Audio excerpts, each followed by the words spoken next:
नमस्कार, मेरा नाम है डॉक्टर आस्था दयाल और मैं सीके बिरला हॉस्पिटल गुड़गांव में लीड कंसल्टेंट गायनेकोलॉजी हूँ।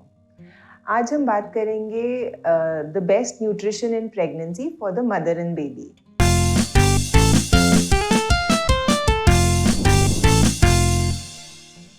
तो हम जब भी आप प्रेग्नेंट होते हैं हम आपको काफ़ी सप्लीमेंट्स देते हैं। फर्स्ट ट्राइमेस्टर में हम आपको फॉलिक एसिड का सप्लीमेंट देते हैं जो बच्चे की ब्रेन डेवलपमेंट के लिए चाहिए होता है, और विटामिन डी देते हैं जिससे कि ओवरऑल वेलबींग होती है प्रेगनेंसी में। और सेकेंड ट्राइमेस्टर ऑनवर्ड्स हम आपको आयरन और कैल्शियम का सप्लीमेंट देना शुरू करते हैं। आयरन से बच्चे के ब्लड के सेल्स बनते हैं, मसल के सेल्स बनते हैं, एंड ओवरऑल बच्चे की ग्रोथ के लिए इम्पॉर्टेंट होता है। और कैल्शियम से बच्चे के बोन्स की हेल्थ बनती है। और आखिर के महीनों में हम आपको ओमेगा 3 भी ऐड करते हैं जिससे कि बच्चे की ब्रेन की डेवलपमेंट और आईक्यू डेवलपमेंट में इम्प्रूवमेंट होती है। ये सप्लीमेंट्स हम सबको देते हैं, लेकिन हम फिर भी ये भूल नहीं सकते कि अच्छे न्यूट्रिशन की क्या वैल्यू है प्रेगनेंसी में। तो सप्लीमेंट्स लेना ज़रूरी है, लेकिन अपने न्यूट्रिशन का ख्याल रखना बहुत ज़्यादा ज़रूरी है। तो आपको ओवर नरिश भी नहीं होना चाहिए और अंडर नरिश भी नहीं होना चाहिए। हम आपको बताते हैं कि अगर आप प्रेग्नेंट हैं तो आपको हर महीने के हिसाब से कितना वज़न बढ़ाना चाहिए। अगर आप एवरेज वेट के हैं तो पूरी प्रेगनेंसी में आपका 11-12 किलो वज़न गेन होना चाहिए, जिसमें पहले के 3 महीनों में आपको कुछ एक्स्ट्रा न्यूट्रिशन की ज़रूरत नहीं है, पर उसके बाद आपका हर महीने 1 से 2 किलो वज़न बढ़ना चाहिए। अगर आप थोड़े कमज़ोर हैं शुरू से ही तो फिर आपको ज़्यादा खाना होता है और आप 15 से 18 किलो तक भी वज़न बढ़ा सकते हैं। लेकिन अगर आप ओवरवेट हैं तो आपको कंट्रोल्ड तरह से खाना है ताकि आप 7-8 किलो वज़न ही बढ़ाएं पूरी प्रेगनेंसी में। अब आपको ये ध्यान रखना होता है कि जो न्यूट्रिशन होता है वो आपको ज़्यादातर सेकेंड हाफ ऑफ प्रेगनेंसी में बढ़ाना होता है। पहले के कुछ महीनों में बच्चे की डिमांड न्यूट्रिशनली इतनी ज़्यादा नहीं है, लेकिन बच्चे के ऑर्गन्स डेवलप हो रहे होते हैं।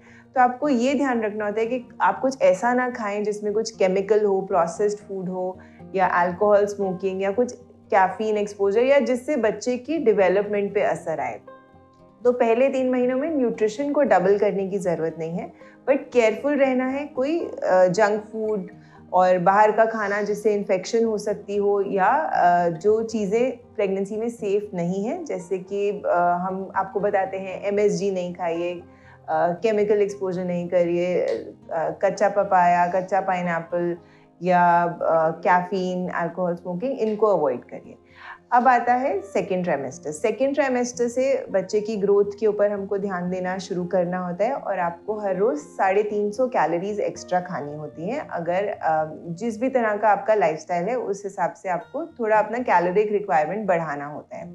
और प्रोटीन आपको जितना आपका वज़न है 1 ग्राम पर डे, उतने ही ग्राम पर डे आपका डेली प्रोटीन रिक्वायरमेंट है जो आपको इम्प्रूव करना होता है। तो प्रोटीन, अगर आप वेजिटेरियन हैं तो वेजिटेरियन खाने में प्रोटीन होता है दालें, चना, राजमा, लोबिया, सोयाबीन, पनीर। ये अच्छे सोर्सेज ऑफ प्रोटीन है। और नॉन वेजिटेरियन खाने में एग वाइट्स, कुछ तरह की जो सेफ फिश होती हैं वो सेफ होती हैं, या नॉन वेज अगर आप खाना चाहें तो ये प्रोटीन रिक्वायरमेंट्स आपके फुलफिल करते हैं। तो तो आपको अपने खाने में रोटी को या चावल को डबल नहीं करना है, आपको प्रोटीन को डबल करना है। आपको दाल 2-2 कटोरी खानी है, या आपको चने का सैलेड बना के खाना है, या भुने हुए चने खाने हैं। उस तरह से आपका न्यूट्रिशन प्रोटीन वाइज इम्प्रूव होता है।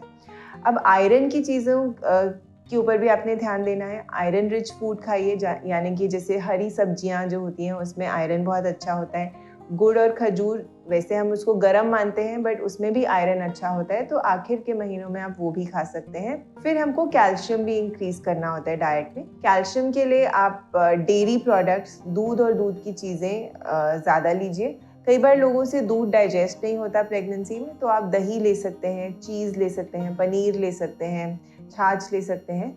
तो उससे आप अपना मिल्क का या डेयरी प्रोडक्ट्स का क्वांटिटी बढ़ा सकते हैं।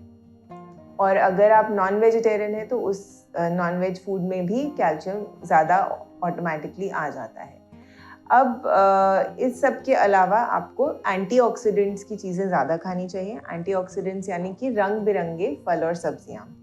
इनको खाने से आपको जनरल मल्टीविटामिन्स जो बच्चे की ग्रोथ के लिए और आपकी प्रेगनेंसी की हेल्थ के लिए अच्छे होते हैं वो प्रोवाइड होते हैं। जो आपको नहीं बढ़ाना है, आपको मीठी चीज़ें नहीं बढ़ानी है, आपको मैदे वाली चीज़ें नहीं बढ़ानी है। आलू और चावल आपको बेसिक अपनी रिक्वायरमेंट जितना ही रखना है, उसको आपको डबल नहीं करना है। इंडिया में हम सब एशियन हैं, हम सबको टेंडेंसी होती है कि डायबिटीज़ की कोई ना कोई फैमिली हिस्ट्री सबके घर में होती है, और जेस्टेशनल डायबिटीज़ जो कि प्रेगनेंसी में आने वाला डायबिटीज़ इंडिया में बहुत कॉमन है। तो इसलिए ये हमको मीठा बहुत ज़्यादा नहीं खाना है, क्योंकि इससे जेस्टेशनल डायबिटीज़ की टेंडेंसी बढ़ जाती है। और सेकेंडली आपको थोड़ा वॉक एंड ऑल करते रहना है, अपना वेट कंट्रोल में रखना है ताकि जेस्टेशनल डायबिटीज़ ना आए। इसके अलावा टुवर्ड्स डिलीवरी कुछ लोग कहते हैं कि आप गर्म चीज़ें खाना शुरू करें जिससे आपको लेबर पेन में इम्प्रूवमेंट हो। वो अगर आप खाना चाहते हैं तो आपकी मर्जी है। आयुर्वेदा में ऐसा बोला जाता है, ऑल्दो एलोपैथी में कोई ऐसा क्लियर इंडिकेशन नहीं है कि आपको अपनी डाइट चेंज करनी है। पर आखिर के महीनों में बच्चे का ग्रोथ बहुत ज़्यादा हो रहा होता है, तो आपकी कैलोरीज की रिक्वायरमेंट भी आखिर के महीनों में ज़्यादा हो जाती है। उसके अलावा जब आपकी डिलीवरी हो जाती है, फिर ड्यूरिंग ब्रेस्ट फीडिंग भी कुछ लोग इन चीज़ों को कंटिन्यू नहीं कर पाते, जो कि गलत है। ब्रेस्ट फीडिंग में आपको ज़्यादा कैलोरीज चाहिए, आपको 500 कैलोरीज एक्स्ट्रा चाहिए होती हैं ब्रेस्ट फीडिंग के दौरान। तो आपको अपना high protein, high dairy, calcium, iron की डाइट को तभी भी रोकना नहीं है जब तक आप ब्रेस्ट फीड कर रहे हैं। Thank you.